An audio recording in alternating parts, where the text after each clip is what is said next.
started focusing more on, okay, well, what kind of content is getting the most views? What kind of content is making it out there the most? Trying to understand the YouTube algorithm and chasing the content that's really going to connect with the community. And I don't think there's necessarily anything wrong with doing that, but it kind of goes against what I really have wanted to do since day one with this channel. And that was, oh man, I'm just going to go out and record the stuff that I like. And, you know, if it resonates with someone, they're going to watch it. If it doesn't, then they won't.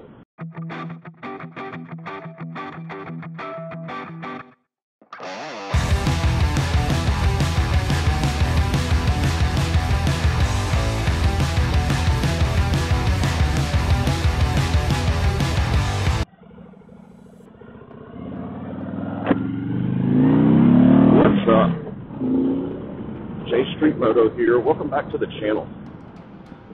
So, man, I tell you, I love fall in North Carolina. It's freaking amazing. Weather's perfect this morning. It's like 71 degrees. Absolutely perfect for riding. So, decided I would. I had a couple of errands to run this morning. You know, hit the bank, deposit some money, go to the grocery store, pick up dinner for the night, what I'm going to cook tonight, and then, I figured I'd bring you along with me, at least while I'm riding around doing that. Because I think after I get that stuff done, I'm going to go for a ride and not worry about recording anything. Which really kind of brings me to the to what I wanted to talk about while I'm just, you know, heading out to where I need to go today. So I'll back up. So in 2017. Started riding again, and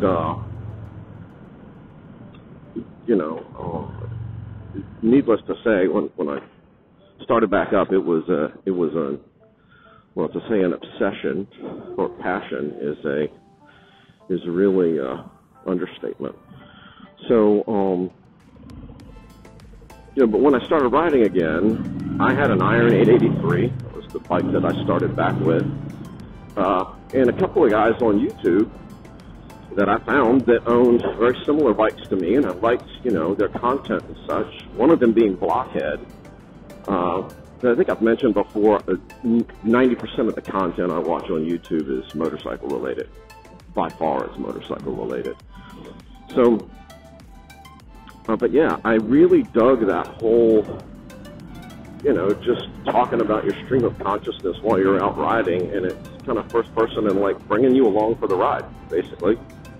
Really like that. It took me from 2017 until, well, this year really, 2022. When we got back from California, that's when I really started putting stuff out on the channel. Prior to that, I really had not been doing such. I've been just kind of, every once in a while I'd put a video out, but it really wasn't being consistent. And so the California trip made me start being more consistent about what I was putting out. That's when I decided I was going to go, you know, let's put out 2 videos a week. And that's what I'm trying to do right now. Try to release them all every Tuesday and Friday. So if you haven't figured that out yet, that's when my videos come out. And so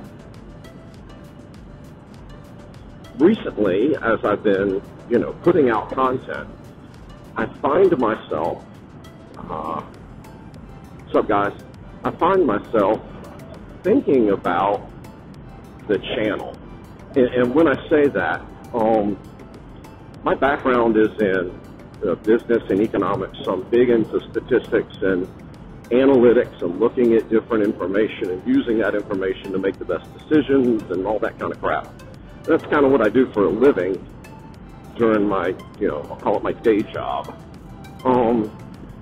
What I found was, and I'm interested for those of you that are watching this that possibly have a YouTube channel, regardless of how successful or where you're at in that channel's life, do you find yourself falling into this trap too? Because what I found was I ended up, or I started focusing more on, okay, well, what kind of content is getting the most views? What kind of content is making it out there the most? trying to understand the YouTube algorithm and chasing the content that's really going to connect with the community. And I don't think there's necessarily anything wrong with doing that, but it kind of goes against what I really have wanted to do since day one with this channel. And that was, oh man, I'm just going to go out and record the stuff that I like. And, you know, if it resonates with someone, they're going to watch it. If it doesn't, then they won't. So, less concerned about performance of the channel, I'll put it that way. And I don't know. I don't know yet if I'm going to, you know, go that route where I just don't care as much about what's happening on the channel, or whether I should be more focused on paying attention to, okay, well, you know, these videos are doing really well. The walkarounds are doing really well. The product reviews are doing really well. So maybe I should focus on doing more of those and do less content that's just kind of like screwing around and messing off and doing all that stuff while you're out on the bike. The other thing that I've noticed recently, is that I find myself feeling the need to always have the camera on and always recording. Because it never fails, the minute that I go out just to ride and I'm not doing anything for content, something really cool happens. And it would have been interesting. What are you doing? It would have been interesting to, if I had caught it on video, because people would have liked to have seen it, you know. So kind of like when the buzzard hit me, right? But just now it's more on a different scale now. It's like every time I'm going to get on the bike, it's, well, I should put the camera on. I should hit record at least while I'm riding, get some video, maybe for B-roll footage. It's becoming something that is a conscious thought for me while I'm out riding, instead of something that's just fun to do. So I'm kind of leaning more towards going back to the whole, I just want it to be fun to do. I'm not going to change how frequently I release content.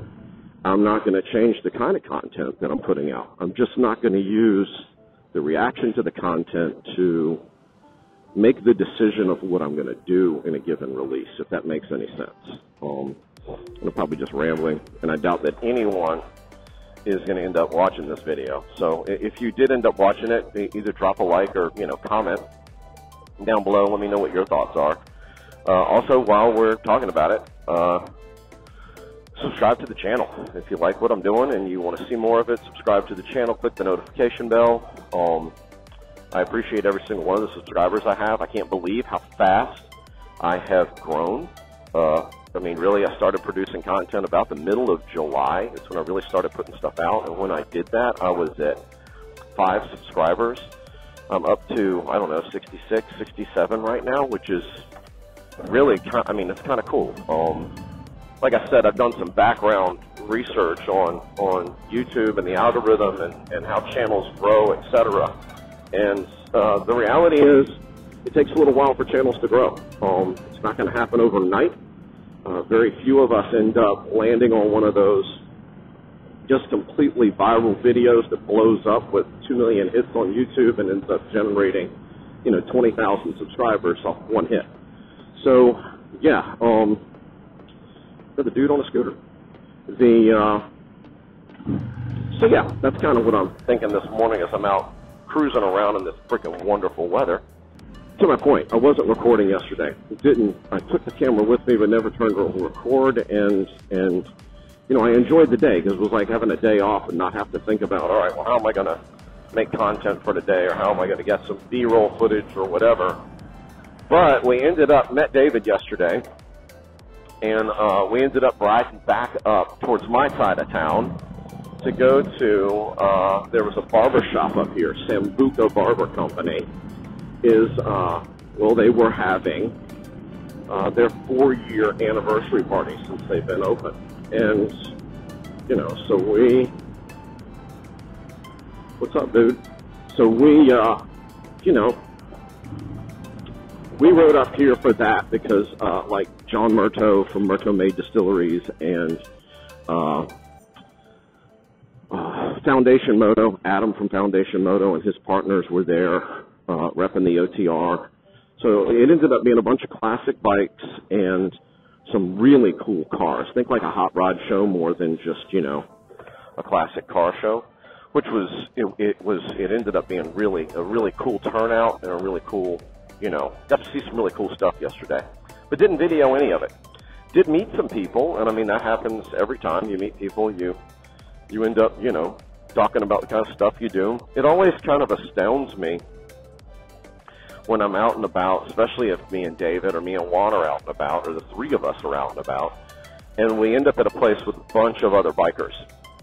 It always astounds me to see, you know, kind of the reaction from them when we start talking about the kind of stuff that we do, the kind of rides that we do. People are just like, man, I wish I could do that. And I'm like, well, why can't you do that? I mean, we're not in a special circumstance.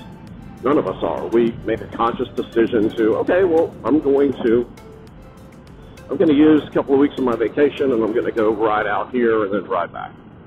And really, you know, if you plan it out, you can really vary the cost of trips like that significantly. I mean, our trip to California would have been cheaper had we done something like camped or called ahead and tried to arrange staying with people that we knew that were along the route. We chose not to do that. We chose instead to, well, let's just stay in hotels. It's easier, it's more convenient, but you're paying for that convenience. So David and I were talking yesterday to a couple of guys, and really cool dudes. One of them had a Road King, almost just like mine, a year older than mine. So he had a 17. And you know, we were talking about how we liked the bikes. We were talking about, you know, some of the riding we had done, and they were just like, dude, we like trailer our stuff up to Tail of the Dragon. It's like an hour and a half away. And that kind of blows my mind, because for me, it's 90% of the fun is getting there, and it's way more fun getting there on a motorcycle than it is in a car. So that's just, you know, my 2 cents. But in any case, David and I were talking about, man, we need to do something, even if it's just a little like, well, we're going to ride up here and spend the night and then go ride around all this stuff the next day and then come home. Even if it's just a quick overnighter. So I'm suspecting, since that itch is there, and you know, if you've watched some of our other videos, especially if you've watched the group talks between the three of us, you'll know that David is kind of that little voice in the back of my head that just, you know, as soon as I say something, he latches onto it and says, hey, come on, let's do that. So, you know, we'll see if that something ends up happening. If it does, I definitely will record a trip like that, and we'll do something for it on YouTube. If you're watching this and you've watched any of my other stuff, I'd be interested to know, you know, what do you think of the different formats that I use? And I will apologize up front. I am not a film editor. I am not an audio editor. That's not what I do. So, you know, this has been kind of a creative outlet for me, but a chance for me to learn how to do those things and get proficient at them. Oop, a lot of scooters at church this morning. So, I mean, it's you know, I'd be interested to know, you know, not chasing the content bubble too much, but I'd be interested to know from you guys, what do you think of the format? What do you like better? Do you prefer this kind of format right here, where you are seeing what I'm looking at instead of seeing where the bike is looking? You are hearing me talk as I ride, and you're listening to my, well, sometimes dumbass thoughts. You need, you know, it'd be nice to know what you think of the different formats that I use. And, you know, yeah, so there's that. It's getting to be about 15 minutes, and I think I've gone more than I wanted to go on. So hopefully I haven't rambled too much. This video might not even make it on YouTube. I'll listen to it when I get home. Today is Sunday, and I really don't have to have anything together. I've got Tuesday already queued up, and well, it's in queue to go public on YouTube Tuesday morning. So I don't have to get something done today. It was just such a nice day, and I don't know what the weather's going to really be like the rest of the week. I figured I'd go out and, you know, do a little vlogging. As stupid as that sounds. But yeah. So, let me know. I appreciate you watching the video if you've watched it this far, and always, well, ride safe. Oh, there's a puppy. I love dogs.